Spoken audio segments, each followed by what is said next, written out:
Hemede salam. Gelin indi Flutter'a girişelim. İlki bilen bilmemiz gerektiren zatların biri Flutter näme? Bu soraga jogap berip bilmemiz üçin özümüzi bir mobile app development yerine goýmamız gerek bolar. Gelin muny bir animation üstü bilen canlandyralyň. Bul Bob iOS developer. Bu betine bir application ýasaýar. Tinder'da ýalyk adamlar bilen sataşma derek, nakarlar bilen sataşyp has haýsy gowy nakaryňy saýlap seçip bilýär. Göräýmä gowy bir zat ýöne erwet tarapy ýankyýalyk iOS diňe bul. Android'da ýok we soň dowamly müşteriler muny sorap başlaýar. Haçan Android'da gelýär, haçan Android'da gelýär diýip. Belli bir derejede doýundan soň gahary gelip bul ýankyýalyk kitapxanaga gitýär, kitaplar satyn alýar, Java okuýar, Android development öwrenýär we netijesinde iň soňunda ýankyýaly Google Play'de hem de App Store'da goýar ýalyk edip aýry-aýry application'lar ýasap bilýär. Indi yani şol bir application'y iki yerde goýup bildi. Ýöne bu ulanjylar üçin elbetde gowy, ýöne developerlar üçin elbet ýanky bolup üçin. Näçe sebäbi täzelikleri girjek bolsa, update ýa-da buglar düzeltjek bolsa, yani her birini aýry düzeldip ondan soň bäre ýene de aýry-aýry gezmeli bolýar. We ýene bir elbet tarapy iki sana code base'ler saklamaly bolýar. We gaty kän iş bul diýmek. Bul diýmem ýaly gaty kän işimiz bar. Ve diňe oňuňa çeklenmän ene görşüňiz ýalyk näme diýär müşteriler dowamly ýazyp durýar. Aý diýär sen seret näme problema bar sen bu application dedi ene sen layoutyň diýär ütgeşik görünýär diýär. Layout näme diýmek? Grafik dizaynda ýanky grafik dizaýnyň bir bölegi bolup elementleriň nirde durýandygyna karar berýän bir zat.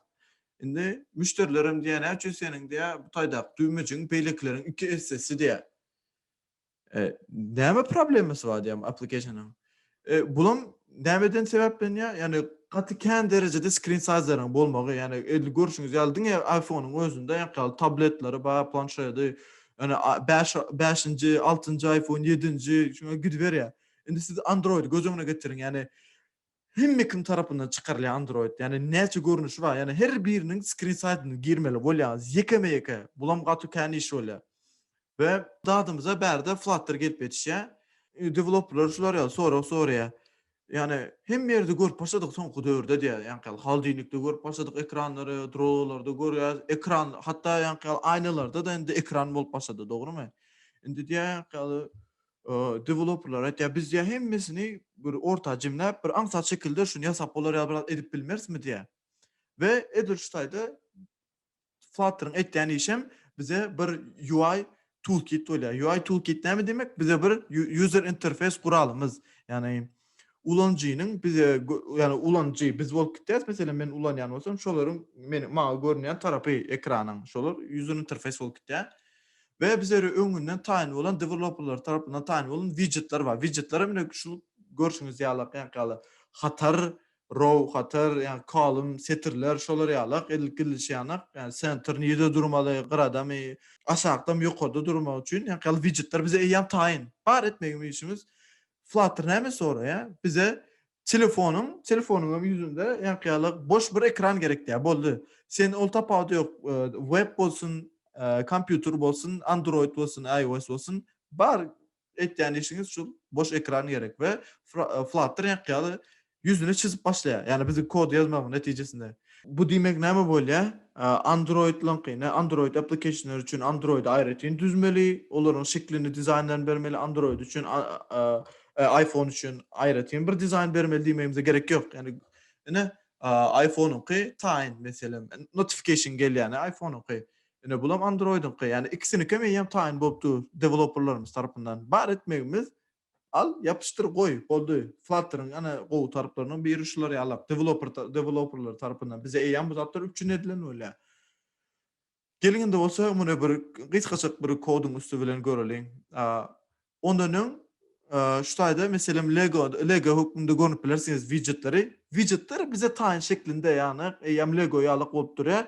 Bizim bar etmeli işimiz ýanky Legolary bir-biriniň üstüne goýmamız ýeterlikdir. Gelinde bolsa şu taýdan hakyky durmuşda şunu experience edeliň. Yani alya app bar ýazýar şu taýda. App bary ýazanyňızdan ýokardan ene üns berseňiz şu wagt neme çykýar? Gök şeklinde app bar çykdy. Boldy bar eden iş şol. Muňa renk berýär. Gyzyl renki berdi, red diýdi. Title ýazdy. Title'am munyň ýokardaky ady, ýanky goýup biljek hatymyz we text ýazdy. Demo diýdi, ne demo çykdy. Boldy. Yani Lego'ları göz önüne getirip bilersiniz. Biz diňe şekillendirmek Lego näle şekil beresiniz gelse beri bilýäňiz. Ve her hili widgetleri beri bilýäňiz. Yani şu meselem floating action button widgeti ýa-ni ýalşdaýdan bir düýmejik çykaryp berýär. Ýene de bulary özüňiziň isleňize göre ütkedip bilýäňiz. Renkini gyzyl etdi. Ene yani her birini bölük oňary bermeli ýuwaş-ýuwaşdan plus button goýdy ne bärde widget goýdy. Indi muňa functionality berjek bolsak näme ýa-ni hereket, näme etdirip bileris. Ene integer goýdy we ýa-ni şu günkü iýen donatlaryň sany, donat ýa-ni kökeleriň iýen sany diýdi. Ýazdy we ýa-ni butna bir hereket berdi. Näme? On pressed ýa state. Häzir düşünmän bilen bolup bilersiňiz ýöne. Prosto biz görýäs berdi. Berdi.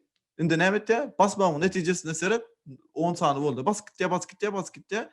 Indi sana ya. Sen mesela bir zat iýdiňmi? Basýaň sana diýip, basýaň sanadan. We ne time şolar ýaly şekilde. Indi bizim bir donat iýenimizi sanayan bir applicationymyz taýin bar etmegimiz gereken zat basmak şonu.